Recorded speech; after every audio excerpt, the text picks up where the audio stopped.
तर आता काय झालंय की सोशल मीडियामध्ये बरेच अभ्यासक म्हणून आलेले आहेत. अभ्यासक म्हणून जर ते वावरतात तर ते अभ्यास कुठून करतात, हा मला एक प्रश्न आहे.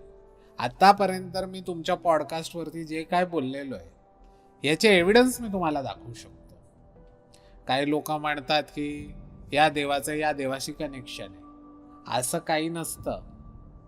पण तुम्ही जेव्हा कनेक्शन दाखवता तेव्हा तुमच्याकडे काही एव्हिडन्स पण असले पाहिजे. आजकालच्या सोशल मीडियाला काय झालं, उठसूट सगळेच अभ्यासक झाले. कधी ज्यांनी गावाच्या बाहेर नाही आले की गावाच्या बाहेर काय चाललेलं आहे ते त्यांना माहिती नाही. आजच्या सोशल मीडिया इन्फ्लुएन्सरला मी एवढंच सांगेन की हे दिखावेचा धंदा बंद करावं. समाज जर एवढाच वैभवशाली आहे तर ते वैभव हे आपल्यापुरतीच असावं.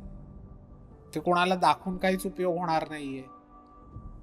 आणि आपण किती जास्त उद्योजक तयार करतोय आपल्या समाजात, लाईक शेअर फॉलो मध्ये न पडता समाजात कन्स्ट्रक्टिव्ह तुम्ही काय करता, त्यांचं काही योगदानच नाही. त्यांचं 0 योगदान आहे. त्यामुळे अति असेल तर माजू नाही